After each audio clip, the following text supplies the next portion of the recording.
So let us begin. Oh, were I on Dunfermline hill, or had O'Hilson my fill, that I might catch poetic skill to sing how dear I love thee.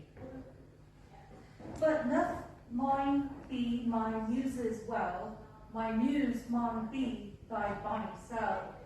On course tongue I'll glower and spell, and write how dear I love thee.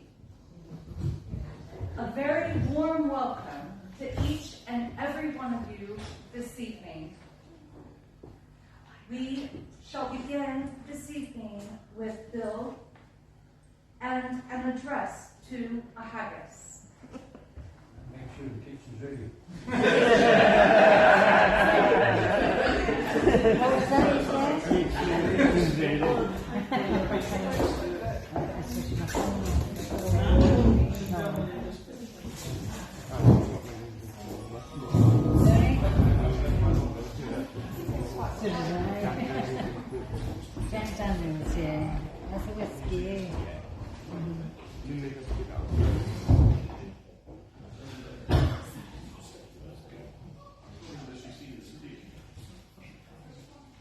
I thought Bill was going to do address to a haggis.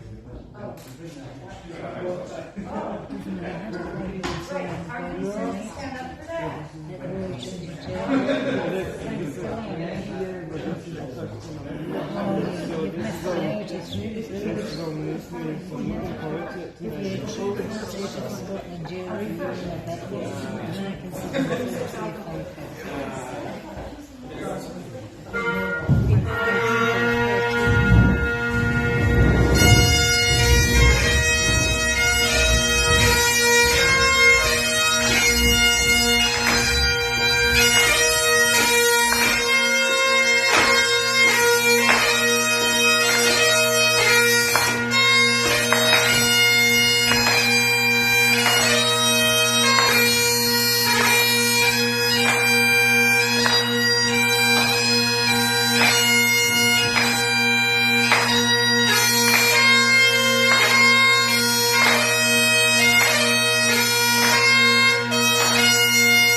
Like a distant hill, your pain would help to mend a mill when time of need, or through your pores the dews distill, like amber beads.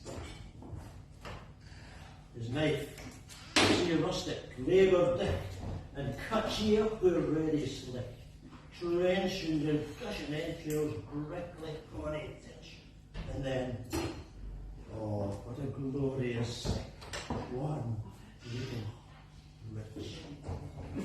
The horn for horn the stretch and try, deal at the hindmost, on they drive till all the wheels loud pipes alive and bent like drums. Then old Gibbon, most like to arrive, we thank it, Holmes. Is there that our French ragout or olio would still eschew, or fricassee would make a spew his perfect schooner, which done, we sneered, scorn for view and sick of head. Poor devil, see him, how is I'm looking for somebody. Poor devil, see him, how is trash, as speckless as a withered rash, his spindle shank, and gets whiplash, his knee and neck, through bloody verbal field to dash all howling. But mark the rustic, haggis fed. Where the earth resounds his tread, clap in his valley near a blade, he'll mark it whistle, and hides and erms and lighters, that's the headlight, that's up to prison. Ye powers, for your kind, for mankind your care, and dissolute the bill of fare. Old Scotland wants nae skinking ware that jumps and lies, but if you wish for a grateful prayer, gie her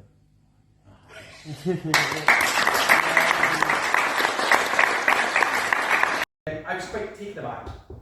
It's not a small undertaking by any means, especially on my own wedding year. So I thought back to some of the more memorable toasts to the lassies and the responses that we've had here at Holy Trinity. One came to mind between a rector and his wife. It was hilarious, very memorable, and I'm happy to say that they're both happily married to other people. Now, this is a year that Rachel and I are due to tie the knot. If you're free on October the 12th and are able to join us in the parish church of Berathel, we would love to see you. An Episcopal service led by a former curate in a Presbyterian church. Showing how two people with two religious upbringings, two genders can come together with compromise, shared joint values. However, if I have written the speech too well, I will be free and looking for a new fiancé for October this year. Now, I will apologise now, not just to my fiancé, but to you all. Humour is subjective, so if I've missed the mark, then I at least found it funny at some point, and that's all that matters. For instance, this Christmas, I went to go buy some smoked salmon for one of my fiancée's favourite treats. I was going to put it in her stocking, and I thought, no, I'm going to have to tell her, because it's going to have to keep it in the fridge. She said, thank you so much, I love it, even though there's no surprise, and it wouldn't really suit the stockings. So I quickly pointed out it would much better prefer fishnets anyway. So, whilst we're probably all going to just want to have some more drinks and free, I need to of course pay respect to the fairer sex. After all, it's widely known that behind every great man there's a great woman.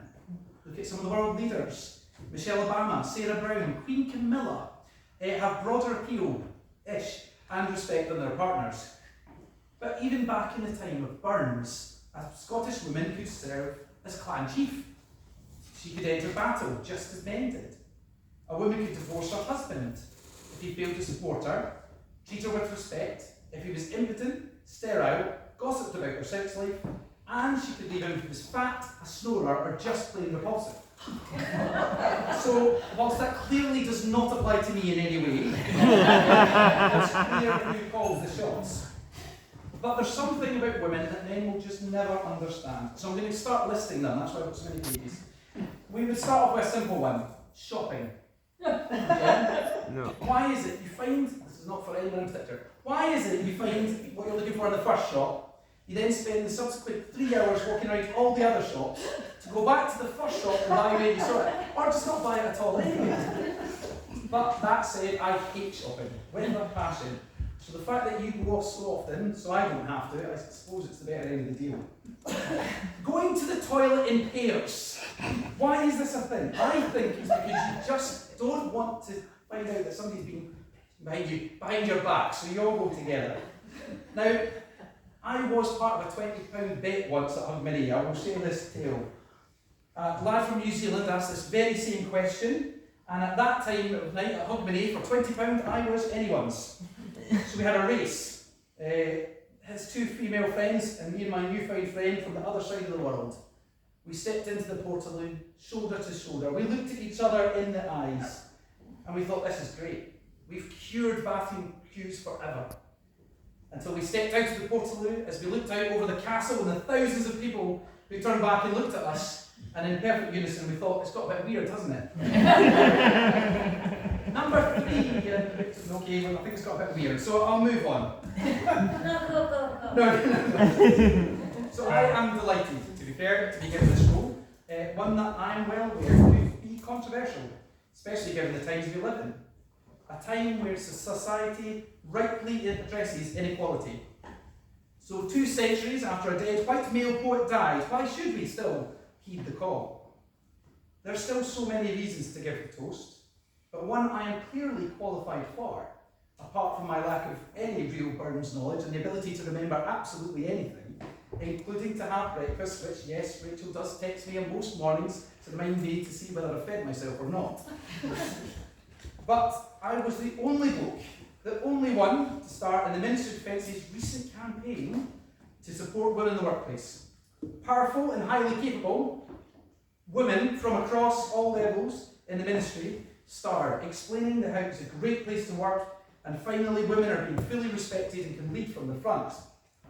It then cut to multiple clips of myself taking a couple of young colleagues around a submarine and pointing out things I assumed they didn't already know.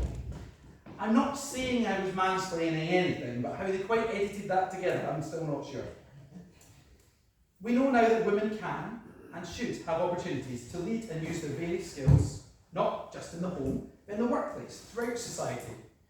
We know not only that women live longer, have higher grades, and make up higher proportions of most Christian communities. In Scotland, at least, we're seeing a real closing of the gender pay gap. And we now have females able to join every role across the military, and they all meet the same standards. Well, not quite all the same standards, because what it did do was change the average gun mount height for surface naval vessels. That was my first job as an apprentice, was to lead a small team to raise the deck height up 80mm on a Mindhunter. I spent months getting this right, getting the sports package, lots of people together, and this was all to stop our shorter female sailors having to grab a gun and a box, believe it or not, which, I don't know if you know, but on the high seas, under heavy fire, it's not the best thing to go for. However, unbeknownst to me, a bloke down south had created a new gun mount, 37mm higher than the old one. So whilst now extremely rare, there is still sexist behaviour in the workplace. And I've seen it in my 16 years. Burns himself is often castised for being sexist himself, mainly around his infidelity, promiscuity, illegitimate children, being a drunkard, and a womanizer.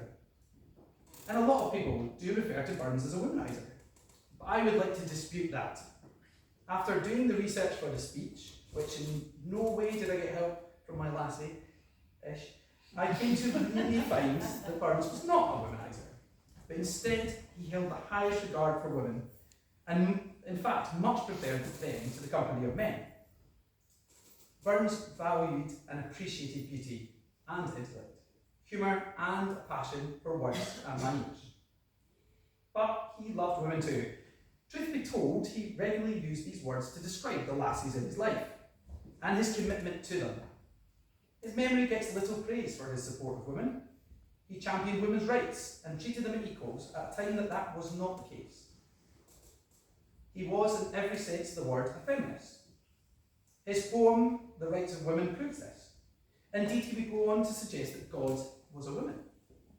All nature swears, the lovely dears, her noblest works she classes o, her pretense hands she tried on man, and then she made the lassies o. Okay, you can't quite argue with the numbers. There are at least 12 children, 4 different women, and I have the honour of living with one woman, and that's enough. And of course I mean rewarding enough. And Burns oft caught the enchantment of his bonnies. That included, of course, his wife Jean. But before her there was Mary, Maggie, Anna, Anne, Peggy, Eliza, Clorinda, and that lassie that we saw that visited the church one time. And he wrote about every one of them that he loved in his meagre speech. For Peggy, he wrote, "But Peggy dear, the evening's clear, thick flies the skimming swallow, the sky is blue, the fields in view, all fading green and yellow. Not vernal showers to budding flowers, not autumn to the farmer, so dear can be as thou to be, my fair, my lovely charmer. To Mary, the golden hours on angels' wings, flow o'er me and my dearie, for dear to me as light and life was my sweet Highland Mary. To another Mary, though was this fair and that was braw, and yon's the toast of all the town, I sighed and said among them all, ye are my Mary Morrison. To Jean, of all the airs the wind can blow, I dearly like the west, for there the bonny lassie lives, a lassie I love best. Miss Miller is fine, Miss Markland's divine, Miss Smith she has wit, and Miss Betty is braw. There's beauty and fortune to get with Miss Morton, but armour's the jewel for me in them all." Okay, that was maybe not one of his best. And yes, there's probably too many, and if Mohan said there was loads there. So yes, he was monogamously challenged.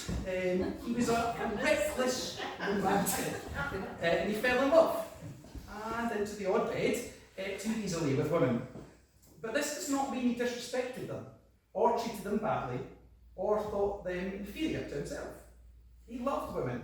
He loved his mother, his aunts, his sisters, his wife, his daughters, and yes, his lovers. Well, it was clear to me that Burns did really love the women that he fell for. They weren't just passing flings and one-night stands, and we know that because of the poems he wrote about them. I don't think you could write these unless you were in love. And this is certainly not the same level of attention my generation have to suffer through online dating and picture-based dating apps. Moreover, Burns did not run away from his responsibility for his children that he fathered, and which was unusual for men in the 18th century, and still not unusual enough these days.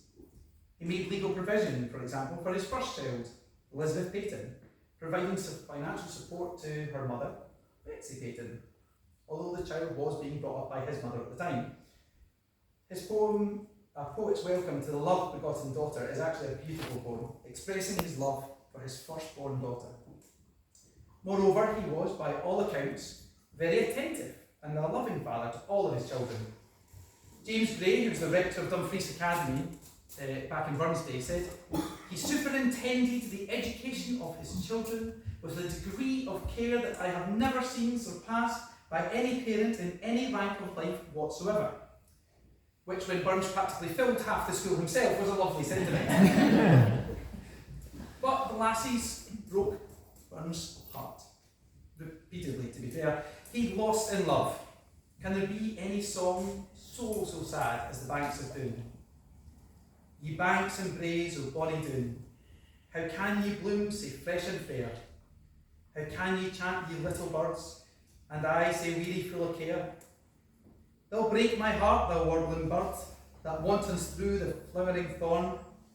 Thou minds me of departed joys, departed never to return. This, however, got me thinking again about how I view the lassies. I could not and would not be here without my lovely lassie. And Burns once said, "Nature made her what she is, and ne'er made another." And I believe that.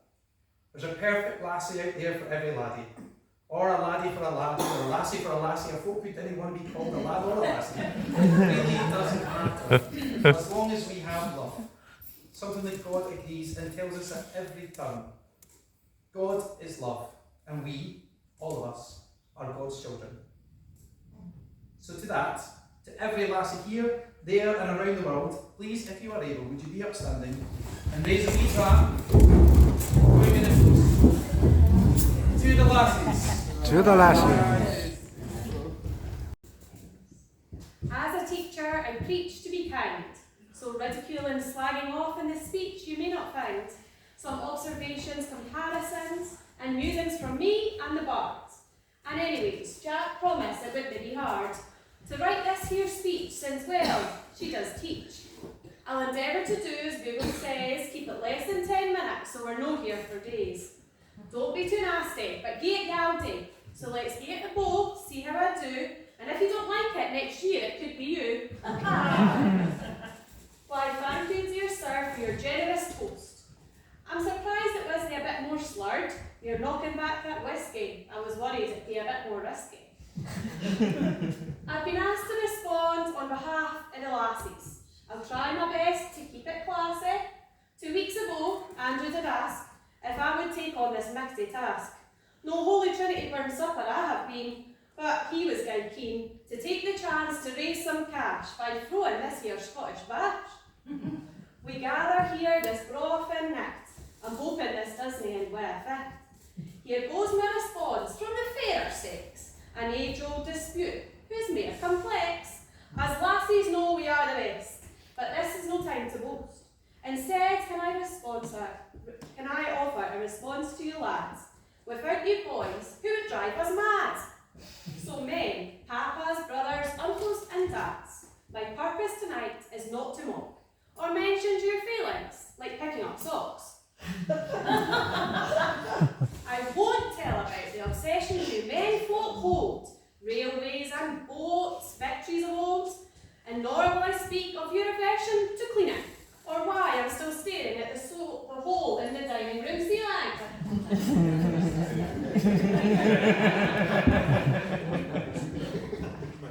No, tonight I offer simply a critical evaluation. So listen up, men folk, across our proud nation. Mentions Mary behind a great man, you'll find a woman telling him what to do. If he doesn't listen, she'll be in the E, till his thinking comes round to her way. We let them think it was their idea, smile and nod, then hand them a gear. They say the best way to your man's heart is always through his belly. It's not only that, and letting him decide what to watch on the telly. He moans at us for our shopping sprees and spending money on clothes, but he doesn't like shopping, will he go? Shopping till we drop, a hobby I will not stop. My indecision is the same. To make it speedy would be a shame. So hold your wee shamby fan kit, or get the food shop in your basket. Old Burns, he shared his love for us girls, no shy of this as he tells. The sweetest hours that e'er I spent are among the lassies all. And who can blame him? His passion for our plight he shared. The rights of women merit some attention, and of his time was rare to hear mentioned. But now we stand 200 years on, a century it took for us to vote, and 9 free women prime ministers to note. Till 1948 from Cambridge we could have no degree. Now better exam results and graduates are girls, you see. Respected professions like doctors were few. Now more women doctors there are too. We've come a long way, but there's still work to do for a fairer, more equal world for me and for you. Comparisons for our dear laddies are a little more bleak, some of which are too sad to speak. Suicide, the greatest killer of men, less boys in school, more men in prison, and 87% rough sleepers, did you know, Ken? But here we are toasting to lads and to lassies, when maybe we should join together the masses. Another topic for Rabbi he urges. Oh, add some power, the gift he gives us, to see ourselves as others see us. It would free money up one's our face. God's children, and we're all Jock Tamson's bairns, you see. So maybe my toast should be, lift your cup and drain it well, for these are truths that I did tell. Without all sexes, teams are laughing. Girls and boys must get our back. Other genders we must heed. Without them, how can we proceed? To make a world that's right and fair, let's drink to all in their constant care.